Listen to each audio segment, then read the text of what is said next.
Hello, welcome back to the chaos that is Shani and Books. Today I'm going to give you a couple of book reviews and also tell you about my recent obsession with woso. This video concept was originally completely different. I was actually going to do a little PowerPoint presentation for you, but then I started researching it and realized that first of all, I've seen someone else do the exact concept of the presentation way better than I could. But number two, it turned out to be a lot deeper and trickier than I thought. So let me tell you first what it is. And I'm wearing a yellow shirt and green in my hair because I want to talk about woso today. Those of you that don't know, woso is women's soccer. And earlier this year, we had the Women's FIFA World Cup. And I'm not a huge soccer fan, but what I do want to say is that the women's soccer brought my entire country together. We didn't even win, but it was just absolutely amazing for our country. First of all, the women's team got further into the FIFA World Cup than any Australian team, men or women's, had, which of course was very exciting for Australia, and obviously the whole country thought so too because everyone was watching it. And it actually ended up being one of the matches ended up being like one of the most watched sporting games for our country, which is absolutely amazing because historically, not just in Australia but other countries I assume too, women's sport is generally not giving the same funding as men, is not seen and viewed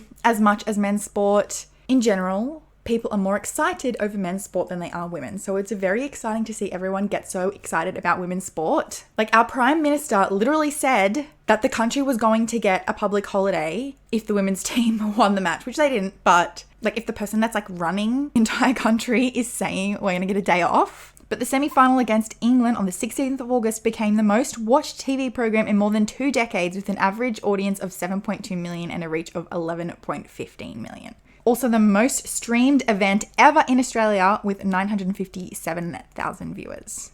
And when this was happening, I did start doing a reading vlog where I was going to read some women's soccer romances, some woso romances, if you will. But I ended up cancelling the vlog and instead I'm going to make this video. So before we get into the book review, let's have a chat about exactly what is so intriguing about this.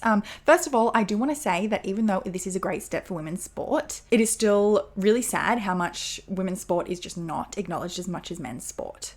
And I think this can prove to everyone because the argument was like, oh, men's sport makes more money, men's sport has more viewers.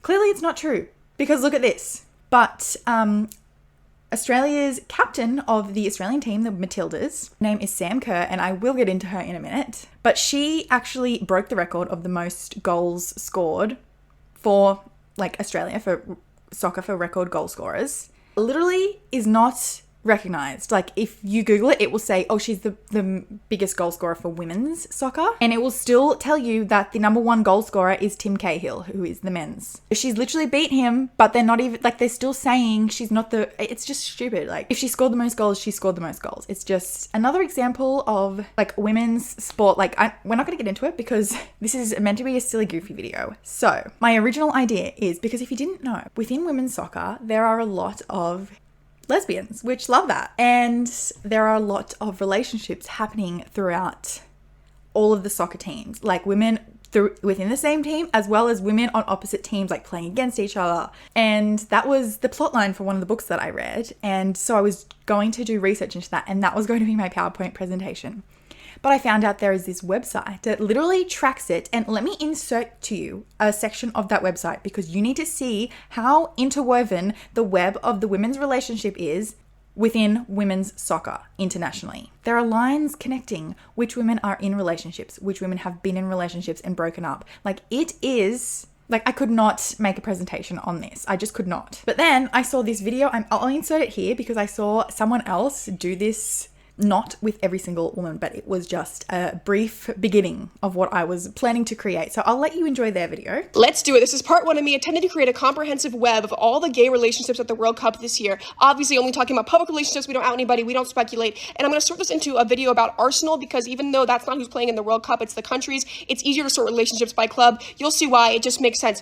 We're doing this in one take. Away we Go. So, Arsenal, the year is 2020. Who's dating in Arsenal in 2020? Good question, I'll tell you. So, Viviana Miedema, who plays for Netherlands, and Lisa Evans, who plays for Scotland, both play for Arsenal, and they are dating. And Beth Mead, who plays for England, and Daniel Vandenonk, who also plays for Netherlands, both play for Arsenal, and they are dating. So, those are two couples just with Arsenal alone. Then we have Katie McCabe from Ireland and Arsenal, who's dating her Ireland teammate, Rusha Littlejohn, who plays for West Ham, not Arsenal. But I count them anyway because they're part of like the same friend group. It just works. And then in the lockdown, when 2020 happened, and then when lockdown, both Caitlin Ford and Leah Walty quarantined together, and they started dating. And Caitlin Ford plays for Australia, and Leah Walty plays for Switzerland, and they are dating. So now we have 3 couples just within Arsenal alone, right? These 3. And then also these guys down here, because it was 1 Arsenal, 1 West Ham, so I counted anyway, basically 4 gays, and the year is 2020. And we're moving into 2021. Tragedy strikes, okay? Because Daniel Vandenonk and Beth Mead break up, and then Daniel Vandenonk goes to Olympique Lyon in France, a completely different club, and a completely different league. She joins the French league, and she starts to date Ellie Carpenter, who she meets because she's also on Olympique Lyon. And Ellie plays for Australia. Daniel Vandenonk plays for Netherlands. They fall in love. They are still together. They are at the World Cup, and they might have to play each other, even though they have to, like, they're dating, they put their love aside, it's a cross-team romance. You can't write fanfiction better than that, honey. And then later in 2021, Lisa Evans leaves Arsenal, goes to West Ham, and Viviana Miedema and Lisa Evans break up. So, the count right now, it's kind of confusing to see right here, but basically, these guys are all still together, and then the drama's going on down there. But if you've been paying attention, like I've been paying attention, you might have noticed something, and that is that Viviana Miedema is single and on Arsenal, and Beth Mead is single and on Arsenal. So naturally, they fall in love. Yes, so Beth Mead and Viviana Miedema start dating, honey, and they are also still together, but unfortunately both injured and not playing at the World Cup. So right now, today, their relationships are like this. This is how they stand. And unfortunately, Caitlin Ford, Leah Walty have broken up. Katie McCabe, Rusha Littlejohn have broken up. And that's how we get this picture of Katie McCabe and Rusha Littlejohn, who both played for Ireland at Ireland's first match against Australia. And there's some serious side-eye, some drama, okay? It's a story, honey. So we get this picture, and this is going to tie us all full circle. It's Katie McCabe and Ellie Carpenter. Ellie Carpenter, who is Daniel Vandendonk's girlfriend, who dated Beth Mead, who is dating Viviana Miedema, who dated Lisa Evans. You get it, it's crazy! If you stayed this long, like for part 2, this is gonna be an effort. Happy World Cup. And now that we're back, let's talk about how this obsession with woso has bled into my reading taste. So the first book that I read, and I did read this around the time that the World Cup was on, which was absolutely perfect, was called Onside Play by Liz Rain, who is an Australian author. This one I did have an arc of. But this is a lesbian romance between 2 soccer players, one who plays for the Australian team and one who plays for the American team. So they met 4 years ago when they were playing soccer in college. And then we're getting alternating chapters from in the past as well as present day with their little rivals to lovers situation, because they're obviously on opposite teams during the World Cup. So first thing I love about this, I wrote in my review, is that the Aussie references just started from page 1. The main character is wearing a Kylie Minogue t-shirt, and there was also a character named Amber Hatfield, which I instantly thought of as a fictional Abby Chatfield, although they're slightly different, but their names were the same. There's also a reference to beloved Australian TV show Bluey, where, I'll look up the quote, a child was sleeping and holding a soft toy that looked like a blue cattle dog. That is absolutely a Bluey reference. We also got a lovely conversation about the iconic meat pie and the fact that Americans don't put meat in their pies like we do. There was also a bunch of Australian cities and towns. The main character was talking about her house in Footscray. And if you're familiar with the city, like I could picture what the house looked like because I know where it is. So it's really refreshing as an Australian to read from a non-American author, because usually the books I read are set in the US, in cities that I've never been to, that I don't know what they look like. So it was nice to read some Aussie cities. However, the explanations were a bit over the top sometimes though. I think it's probably maybe for people who aren't so familiar with Australian geography. The main character is from a town called Logan, and we were told that it is a city wedged between the subtropical city of Brisbane and the beaches of the Gold Coast. And then later it said, my hometown Logan was only a half-hour drive from the middle of Brisbane City. So we were really trying to set exactly where this town was, and it just didn't seem like it was really that needed. But yeah, it was a very quick and easy read. It, in fact, maybe was a little bit too quick because it didn't really give me enough time to feel fully for both the characters. And like I didn't get a super good insight into each of their individual personalities or why they had such strong feelings for each other. But if you are passionate about soccer, which I'm not a huge soccer fan, but if you are passionate about soccer, then you will love this. If you don't love soccer, then the chapters set during soccer matches might be a little bit boring, but definitely a quick, fun lesbian romance with rival teammates on opposite teams. Like it's literally, like remember the website with the map? It's literally real life. Like this is happening in real life and I love it. But yeah, I think I ended up giving this one around a 3-star ranking. It didn't do anything bad, but it's not an all-time favorite. The next book that I picked up is called Hot Shot by Claire Lydon. And this one is a romance between two women. They aren't on rival teams. They both work for the one team. One is a soccer player and one is like, not the manager. I've forgotten what her job title is, but yeah, she had an injury and had retired from soccer. And so now she's kind of more behind the scenes working with the team. A performance and lifestyle coach. So she's not the coach, she's not the manager. She's just kind of like, yeah, coaching them behind the scenes. Again, I felt similarly about this one. It's around a 3-star. Not an all-time favorite, but I had a lot of fun reading it. The characters did feel really a little immature. I keep reading books where the characters are meant to be older and they just feel really young. And lastly, the next book that I want to talk about to round off my obsession with woso is that I read Sam Kerr's memoir. I'm using that in air quotes. Like I said, she is the captain of the women's team. And around World Cup time, she came out with this memoir.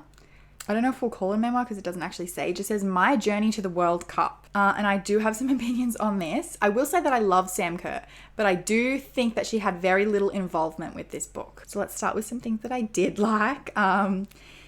The beginning chapters, we are talking about her life growing up, her family. We found out that her dad was born in Calcutta in India, and he came over to Australia when he was younger, and he also played in the AFL. We did get a little bit of discussions about some racism that he faced being a young Indian guy in the mostly white Australia in the 1980s. She said that her nan has an AFL record from one of the games, and the title is Kerr Serves Curry. So there we have a little bit of insight on Australia in the 80s. But I really, really loved all these beginning chapters of her growing up. She's talked about how she actually didn't grow up playing soccer. She grew up playing AFL, which if you're not from Australia, you're not going to know what AFL is, but that is the Australian football. And I loved these chapters because, like I said, I'm not a soccer girly, but I am an AFL girly. I didn't grow up playing it, but as an adult, I got really into the AFL and I actually played in local teams. If I can insert some footage, I don't really want to expose my location by showing the exact team that I played for, but I tried to dig up some footage and I'm going to be honest, it made me really, really miss it. Just being able to run back when I was actually able to run. And there is something like so good about just being able to get all of your anger out by just tackling a woman. Because unlike other types of football in the AFL, we do not wear pads. We just go for it. We tackle them body to body. So I was really excited to find out that Sam Kerr is a huge AFL fan, and she started off her sporting journey playing AFL. Obviously, being a contact sport, when you're younger, the kids play, like the boys and girls play together, and then you get to a certain age and you are not allowed to do that anymore for obvious reasons. So she was really devastated that she was not able to play anymore because there were no teams for her, which is why I'm really excited about women's sport being so popular in mainstream media, because hopefully that trickles down into more girls wanting to play sport. But yeah, she ended up, after that, having to leave, she ends up getting into soccer. And there was a chapter that I really it was interesting because she started playing in this new team where she was the only girl. They were all boys and she had really short hair. There was like pictures in here of what she looked like. She had really short hair, and also her name is Sam, which could be a boy or a girl's name. So everyone just assumed she was a boy. So she said, I decided to keep my gender a secret because I didn't want them to treat me any differently just because I was a girl. I loved playing on the team with the boys, and it took full 3 years before anyone figured out that I was actually a girl. I still remember one of the boys crying when he found out. And then that ended up like we just moved on, and I'm like, I want to hear more about that. So then we move further on into the book, and it becomes very clear what happened with this book. I think that the World Cup coming up, I suspect what probably happened is that Sam Kerr was approached and said, hey, we want to release this book about you when the World Cup comes out. And she says, yeah, sure. And someone else writes it because there were quite literally factual errors in the book. I missed the screenshot and I had a library loan, so it's gone now. But the book had like all kinds of things. It had like stats about the women's soccer and like when it started and stuff. And then there were also stats about Sam Kerr. And at one point it said that she was playing on a certain team in the 90s. And given her age, it worked out to be that she was going to be 5 years old playing in that game. So it was clearly wrong. And I don't know who put that information in there, but it made it through all the edits. There was also like little quizzes. And what I feel like this felt like, it definitely felt like a magazine. Felt like growing up when you had the magazines and there was quizzes and like different stats about things. There was one page where you could actually fill out, like it had all the spots for, this is, I guess it was released before the World Cup, and it had all the spots so you can write down which team won in each thing so you can draw it out in the book. So it definitely felt like it was like a women's FIFA magazine, but I guess magazines probably aren't a thing anymore, so they've published it as a book, like, but it felt like a magazine, if that makes any sense. So unfortunately I didn't love that. And getting to the end of the book, I did see in the acknowledgements, there were a bunch of... Let's play, Mom. You can absolutely play. Okay, of course I got interrupted, but I think what I was saying is that if Sam Kerr ever does come out with an actual memoir and not kind of like a magazine style book like this was, then I would definitely be interested in reading. I did also see that she did just recently get engaged to a women's soccer player who plays for the US team, I think. So it's basically the plot of Onside Play anyway. And I have also seen that she does actually have a children's book series that I don't think she writes, but it is using her name and likeness, I guess. So that's really great for young soccer players growing up and now for the future. But yeah, unfortunately the book did feel just like an article that was printed in book form. So I am glad that I got it from the library and didn't pay full price for it. But I'll be keeping a lookout for if she ever does release anything further in the future. Okay, I just started importing the footage for this video to edit, and I realized that because Kian distracted me, I forgot one of the funniest parts of this that I have to tell you. So during the World Cup, women were going crazy online about Sam Kerr, saying like, oh, I thought I was straight and now I saw Sam Kerr. And the men, like the straight men online, like commenting like, I don't get it. Like being so confused and commenting like how confused they are, like why women like Sam Kerr. And to that I say to the straight man, she's not for you. Like straight men cannot comprehend why women would like Sam Kerr, and it's hilarious to me. And also if you go on TikTok, there's a whole side to TikTok like talking about women's soccer, and people have entire accounts where they like edit together all these clips of Sam Kerr to like make thirst traps, and it's just the fact that the straight men just are so confused, and it's just so funny to me. But I just have to tell you, I just love confusing the straight men. Also, I love Sam Kerr. And please leave me any woso women's soccer romance books, because this, like, sports romances are a thing, but we need sapphic sports romances. So let me know of any recommendations that you have. And I think that's all I wanted to say on this topic. So thank you so much for watching. And I'll see you in the next video, which should be pretty soon, because I don't know if you've noticed, but I'm trying to see how many videos I can make in December. Don't officially want to call it like a vlogmas or bookmas to jinx myself, but we will see how we go. I'll see you maybe tomorrow.